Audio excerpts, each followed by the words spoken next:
കേരളത്തിലെ ചികിത്സാ മേഖല വലിയ ഒരു വിപ്ലവത്തിലൂടെയല്ല, മറിച്ച് ആശങ്കാജനകമായ ഒരു മാറ്റത്തിലൂടെയാണ് കടന്നു പോകുന്നത്. കാരുണ്യത്തിൻ്റെയും സേവനത്തിൻ്റെയും മേഖലയായിരുന്ന ചികിത്സാരംഗം ഇന്ന് ആഗോള നിക്ഷേപക ഭീമന്മാരുടെ ലാഭക്കൊതിക്ക് വഴിമാറുകയാണ്. KKR, Kohlberg Kravis Roberts and company, Blackstone തുടങ്ങിയ അമേരിക്കൻ ആസ്ഥാനമായുള്ള സ്വകാര്യ ഇക്വിറ്റി സ്ഥാപനങ്ങൾ കേരളത്തിലെ പ്രമുഖ ആശുപത്രികളുടെ 49 മുതൽ 80% വരെ ഓഹരികൾ ഇതിനോടകം സ്വന്തമാക്കി കഴിഞ്ഞു. കേരളത്തിലെ പ്രമുഖ ആശുപത്രികളുടെ നിയന്ത്രണം ഇന്ന് ഞാൻ ഈ പറയുന്ന ആഗോള നിക്ഷേപകരുടെ കൈകളിലാണ്.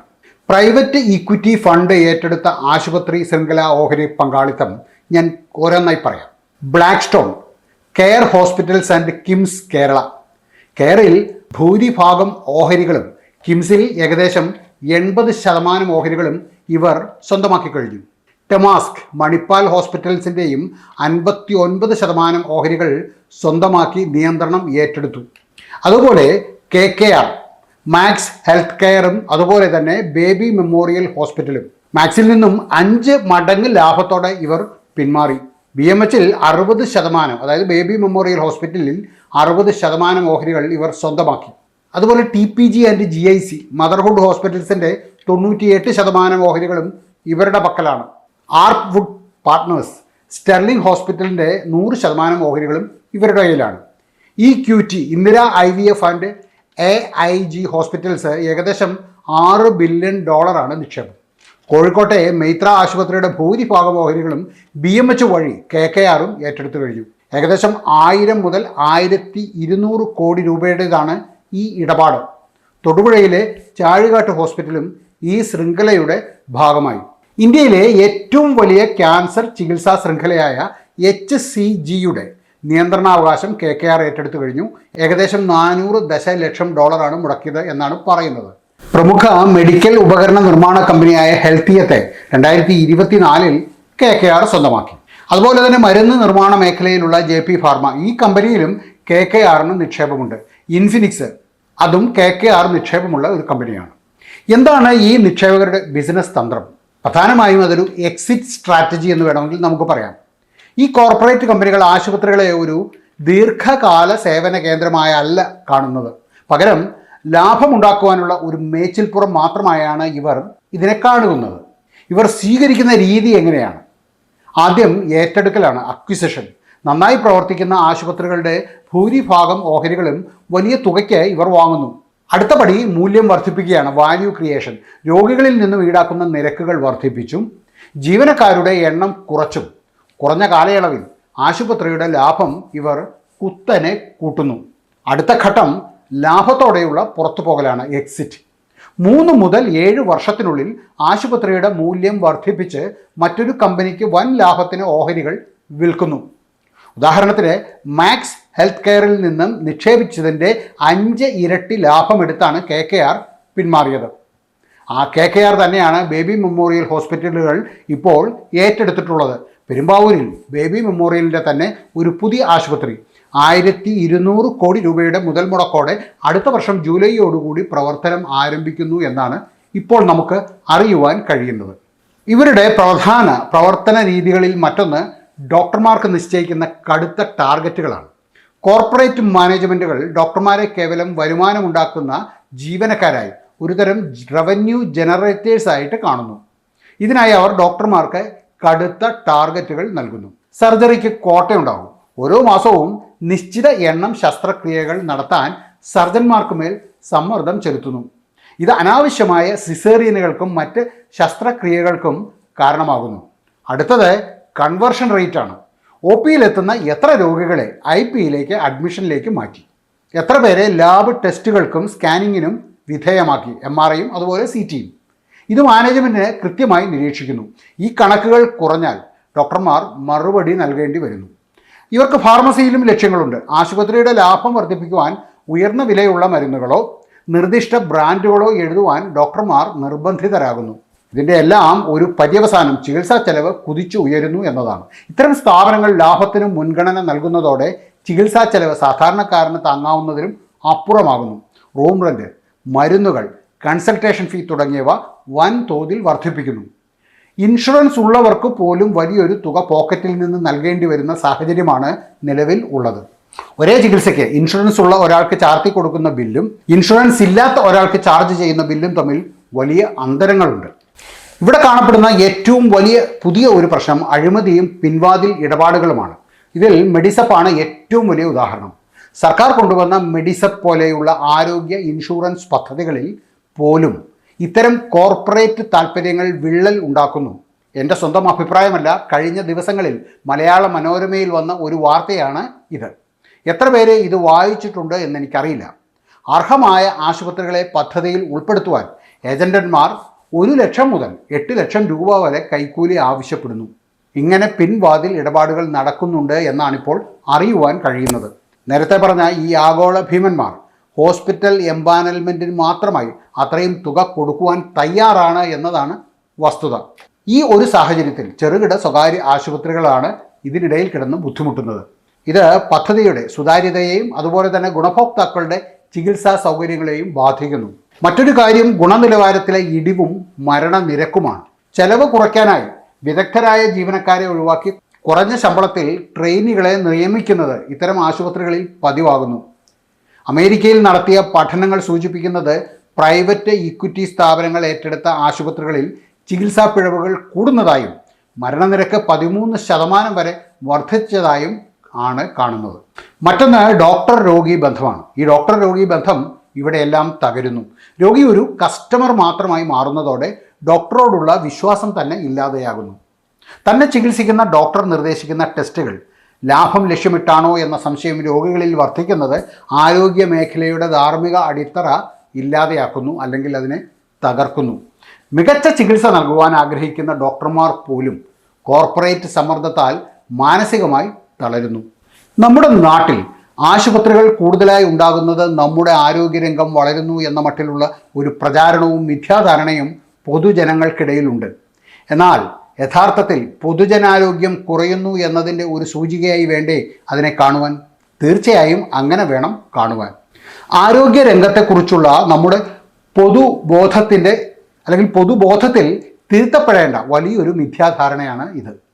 ആശുപത്രികളുടെ എണ്ണവും ലാഭവും വർദ്ധിക്കുന്നത് യഥാർത്ഥത്തിൽ ഒരു സമൂഹത്തിൻ്റെ ആരോഗ്യ നിലവാരം മെച്ചപ്പെടുത്തുന്നു എന്നതിനെയല്ല, മറിച്ച് രോഗാതുരത അഥവാ മോർബിഡിറ്റി വർദ്ധിക്കുന്നു എന്നതിനെയാണ് അത് സൂചിപ്പിക്കുന്നത്.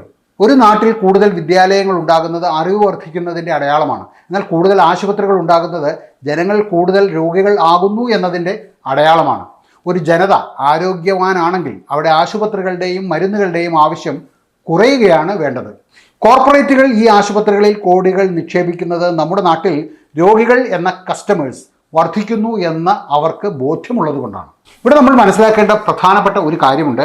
ആരോഗ്യവും ചികിത്സയും രണ്ടാണ്. ചികിത്സ അല്ലെങ്കിൽ ട്രീറ്റ്മെൻറ്റ് എന്താണ്? അസുഖം വന്ന ശേഷം നൽകുന്ന പരിഹാരം. ഇതിലാണ് ആശുപത്രികൾ ലാഭം കണ്ടെത്തുന്നത്. ആരോഗ്യം അല്ലെങ്കിൽ ഹെൽത്തോ, അസുഖം വരാതെ നോക്കുന്ന അവസ്ഥ, ഇതിൽ ആർക്കും ലാഭമില്ല. അതുകൊണ്ട് തന്നെ കോർപ്പറേറ്റ് ആശുപത്രികളുടെ ലക്ഷ്യം ഒരിക്കലും നിങ്ങളെ ആരോഗ്യമുള്ളവരാക്കി മാറ്റുക എന്നതല്ല, മറിച്ച് നിങ്ങളെ ഒരു സ്ഥിരം രോഗിയായി നിലനിർത്തുക എന്നതാണ്. കാരണം നിങ്ങൾ ആരോഗ്യവാനായാൽ അവരുടെ ബിസിനസ് തകരും. കേരളം പോലെ ജീവിതശൈലി രോഗങ്ങൾ, പ്രമേഹം, രക്തസമ്മർദ്ദം, ഹൃദ്രോഗം ഒക്കെ കൂടുന്ന ഒരു സ്ഥലത്ത് കോർപ്പറേറ്റുകൾക്ക് വലിയ സാധ്യതയാണുള്ളത്. ഇത്തരം രോഗികൾക്ക് ജീവിതകാലം മുഴുവനും മരുന്നും പരിശോധനയും ഒക്കെ ആവശ്യമാണ്. ഓരോ വർഷവും പുതിയ സൂപ്പർ സ്പെഷ്യാലിറ്റി ആശുപത്രികൾ ഉയരുന്നത് നമ്മുടെ പ്രതിരോധ സംവിധാനങ്ങൾ പരാജയപ്പെടുന്നു എന്നതിൻ്റെ ഏറ്റവും വലിയ ഒരു തെളിവാണ്. ശക്തമായ ഒരു പൊതുജനാരോഗ്യ സംവിധാനത്തിൻ്റെ വിജയം എന്നത് അവിടുത്തെ രോഗികളുടെ എണ്ണം കുറയ്ക്കുക എന്നതാണ്. എന്നാൽ ഇന്ന് സർക്കാർ സംവിധാനങ്ങൾ പോലും പലപ്പോഴും ചികിത്സാ കേന്ദ്രങ്ങൾ, ട്രീറ്റ്മെൻറ്റ് സെൻറ്റേഴ്സ് ആയി മാറുന്നു. അസുഖം വരാനുള്ള കാരണങ്ങളെ, ഭക്ഷണമാകട്ടെ, മലിനീകരണമാകട്ടെ, ജീവിതശൈലിയാകട്ടെ, ഇതൊന്നും തടയുവാൻ നമുക്ക് സാധിക്കുന്നില്ല. ഈ വിടവാണ് കോർപ്പറേറ്റുകൾ മുതലെടുക്കുന്നത്. പലപ്പോഴും ചെറിയ ശാരീരിക അസ്വസ്ഥതകളെ പോലും വലിയ രോഗങ്ങളായി ഭയപ്പെടുത്തി രോഗികളെ ആശുപത്രിയിൽ എത്തിക്കുന്ന തന്ത്രം കോർപ്പറേറ്റുകൾ പയറ്റുന്നുണ്ട്.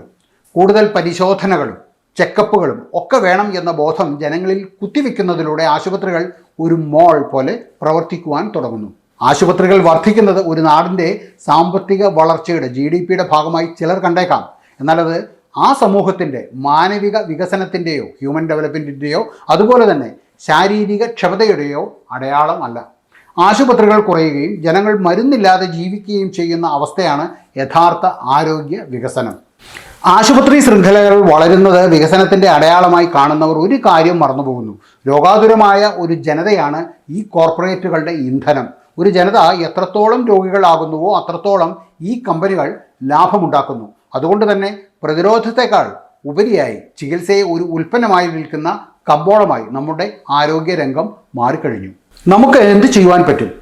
ഇതിനായി ആരോഗ്യരംഗത്തിന് ഒരു റെഗുലേറ്ററി അതോറിറ്റി തന്നെ ഉണ്ടാക്കേണ്ട കാലം അതിക്രമിച്ചിരിക്കുന്നു എന്ന് നിങ്ങൾക്ക് തോന്നുന്നുണ്ടോ? അതെ, തീർച്ചയായും ആരോഗ്യരംഗത്ത് ഒരു ശക്തമായ റെഗുലേറ്ററി സംവിധാനം, ഒരു റെഗുലേറ്ററി അതോറിറ്റി അനിവാര്യമാണ് എന്ന ചിന്ത ഇന്ന് ഏറെ പ്രസക്തമാണ്.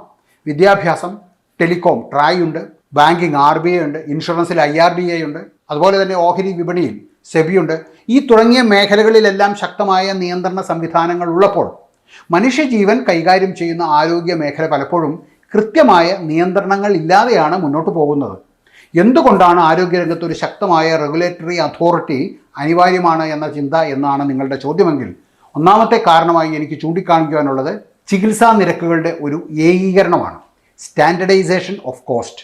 നിലവിൽ ഒരേ ചികിത്സയ്ക്ക് വിവിധ സ്വകാര്യ ആശുപത്രികൾ ഈടാക്കുന്നത് വ്യത്യസ്ത നിരക്കുകളാണ്. ഒരു റെഗുലേറ്ററി അതോറിറ്റി നിലവിൽ വരുന്നതോടെ ഓരോ രോഗത്തിനും ശസ്ത്രക്രിയയ്ക്കും ഈടാക്കുന്ന പരമാവധി തുക നിശ്ചയിക്കുവാൻ സർക്കാരിന് സാധിക്കും. ഇത് സാധാരണക്കാരെ ചൂഷണത്തിൽ നിന്ന് സംരക്ഷിക്കും. രണ്ടാമത്തെ കാരണമായിട്ട് ചൂണ്ടിക്കാണിക്കുന്നത് ടാർഗറ്റ് സമ്പ്രദായം നിരോധിക്കലാണ്. ഡോക്ടർമാർക്ക് മാനേജ്മെൻറ്റുകൾ ടാർഗറ്റ് നിശ്ചയിക്കുന്നത് കർശനമായി നിരോധിക്കുവാൻ റെഗുലേറ്ററി അതോറിറ്റിക്ക് അധികാരം നൽകണം. രോഗിയുടെ രോഗാവസ്ഥയേക്കാൾ ലാഭത്തിന് മുൻഗണന നൽകുന്ന ആശുപത്രികളുടെ ലൈസൻസ് റദ്ദാക്കുന്നത് ഉൾപ്പെടെയുള്ള നടപടികൾ ഈ അതോറിറ്റിയുടെ കീഴിൽ വരണം. മൂന്നാമത്തെ കാര്യം ഒരു മെഡിക്കൽ ഓഡിറ്റിങ്ങിൻ്റെ ആവശ്യകതയാണ്. ആശുപത്രികൾ നിർദ്ദേശിക്കുന്ന പരിശോധനകളും അതുപോലെ ശസ്ത്രക്രിയകളും അത്യാവശ്യമാണോ എന്ന് പരിശോധിക്കുവാൻ മെഡിക്കൽ ഓഡിറ്റിംഗ് സംവിധാനം വേണം. അനാവശ്യമായി സിസേറിയനുകളോ റോബോട്ടിക് സർജറികളോ പ്രോത്സാഹിപ്പിക്കുന്ന ആശുപത്രികളെ നിയന്ത്രിക്കുവാൻ ഇത് സഹായിക്കും. നാലാമത്തെ കാര്യം ഇൻഷുറൻസ് ചൂഷണം തടയുക എന്നതാണ്. മെഡിസപ്പ് പോലെയുള്ള പദ്ധതികളിൽ ഏജന്റുമാരുടെ ഇടപെടലും അഴിമതിയും തടയുവാൻ സ്വതന്ത്രമായ ഒരു അതോറിറ്റിക്ക് സാധിക്കും. ആശുപത്രികളെ പദ്ധതിയിൽ ഉൾപ്പെടുത്തുന്നതിനും ഇൻഷുറൻസ് ക്ലെയിമുകൾ അനുവദിക്കുന്നതിനും സുതാര്യമായ മാനദണ്ഡങ്ങൾ ഇവർക്ക് ഉറപ്പാക്കാൻ സാധിക്കും. അഞ്ചാമത്തെ കാരണം എല്ലാവരും പറയുന്നത് പോലെ രോഗികളുടെ അവകാശ സംരക്ഷണമാണ്. രോഗികൾക്ക് ചികിത്സാ പിഴവുകൾ സംഭവിക്കുമ്പോഴോ അമിത ചാർജ് ഈടാക്കുമ്പോഴോ പരാതിപ്പെടുവാൻ ഇന്ന് കോടതികളെയോ ഉപഭോക്തൃ ഫോറങ്ങളെയോ ആണ് ആശ്രയിക്കുന്നത്. ഇതിന് പകരം ആരോഗ്യരംഗത്തെ പ്രശ്നങ്ങൾ മാത്രം കൈകാര്യം ചെയ്യുന്ന ഓംബുഡ്സ്മാൻ പോലെ ഒരു തർക്ക പരിഹാര സംവിധാനം, ഒരു ഗ്രീവൻസ് റിഡ്രസൽ ഫോറം അല്ലെങ്കിൽ ഒരു സെല്ല് റെഗുലേറ്ററി അതോറിറ്റിയുടെ ഭാഗമായിട്ട് ഉണ്ടാകണം. ആറാമത്തെ കാര്യം കോർപ്പറേറ്റ് അധിനിവേശത്തെ നിയന്ത്രിക്കലാണ്. ഇതും അതോറിറ്റിക്ക് സാധിക്കുന്ന ഒരു കാര്യമാണ്. ആഗോള നിക്ഷേപക സ്ഥാപനങ്ങൾ ആശുപത്രികളുടെ ഓഹരികൾ വാങ്ങിക്കൂട്ടുന്നത് രാജ്യത്തിൻ്റെ ആരോഗ്യ സുരക്ഷയെ എങ്ങനെ ബാധിക്കുന്നു എന്ന് പരിശോധിക്കുവാൻ ഈ അതോറിറ്റിക്ക് സാധിക്കണം. ആരോഗ്യ മേഖലയിൽ വിദേശ നിക്ഷേപത്തിന് അതുപോലെ FDIക്ക് പരിധി നിശ്ചയിക്കുന്നതും പരിഗണിക്കാവുന്നതാണ്. ഇപ്പോൾ നിലവിൽ കേരളത്തിലെ അവസ്ഥ എന്താണ്? കേരളത്തിൽ ക്ലിനിക്കൽ എസ്റ്റാബ്ലിഷ്മെൻറ്റ് ആക്ട് നമുക്കറിയാം നിലവിലുണ്ടെങ്കിലും അത് പൂർണ്ണമായ അർത്ഥത്തിൽ നടപ്പിലാക്കാനോ കോർപ്പറേറ്റ് ആശുപത്രികളുടെ ലാഭക്കൊതി നിയന്ത്രിക്കുവാനോ ഇതുവരെ സാധിച്ചിട്ടില്ല. ഡോക്ടർമാരുടെ സംഘടനകളുടെയും വൻകിട ആശുപത്രി ഉടമകളുടെയും സമ്മർദ്ദം പലപ്പോഴും ഇത്തരം നിയമങ്ങളുടെ പല്ലും നഖവും ഇല്ലാതെയാക്കുന്നു. ചുരുക്കത്തിൽ ആരോഗ്യരംഗത്തെ ഈ കുത്തകവൽക്കരണം തടയാൻ കർശനമായ സർക്കാർ നിയന്ത്രണങ്ങൾ അത്യാവശ്യമാണ്. 20,000 കോടി നിക്ഷേപിച്ച കോർപ്പറേറ്റുകൾക്ക് അത് ലക്ഷം കോടിയാക്കി മാറ്റുവാനുള്ള വിപണിയായി കേരളത്തെ വിട്ടുകൊടുത്തുകൂടാ. ചികിത്സാ നിരക്കുകൾ ഏകീകരിക്കുക, അനാവശ്യ പരിശോധനകൾ ഒഴിവാക്കുവാൻ മെഡിക്കൽ ഓഡിറ്റിംഗ് നടത്തുക, പൊതുജനാരോഗ്യ സംവിധാനങ്ങൾ കൂടുതൽ ശക്തിപ്പെടുത്തുക എന്നിവയിലൂടെ മാത്രമേ സാധാരണക്കാരൻ്റെ ജീവനും സ്വത്തും സംരക്ഷിക്കുവാൻ സാധിക്കൂ. അതേപോലെ തന്നെ മനുഷ്യൻ്റെ ആരോഗ്യത്തെ ഒരു ചരക്കായി കണ്ട് കോർപ്പറേറ്റുകൾ നടത്തുന്ന ഈ കൊള്ള തടയുവാൻ വെറും ഒരു നിയമം പോരാ, മറിച്ച് ജുഡീഷ്യൽ അധികാരങ്ങളുള്ള ഒരു സ്വതന്ത്ര റെഗുലേറ്ററി അതോറിറ്റി തന്നെ വേണം. എങ്കിൽ മാത്രമേ ഭരണഘടന ഉറപ്പു നൽകുന്ന ജീവിക്കുവാനുള്ള അവകാശം അർത്ഥവത്താകുകയുള്ളൂ. ഈ വീഡിയോ നിങ്ങൾക്ക് ഇഷ്ടമായിട്ടുണ്ടെങ്കിൽ മറ്റുള്ളവർ കൂടി ഒന്ന് ഷെയർ ചെയ്തു കൊടുക്കുക. വീഡിയോ കണ്ട എല്ലാവർക്കും നന്ദി. നമസ്കാരം.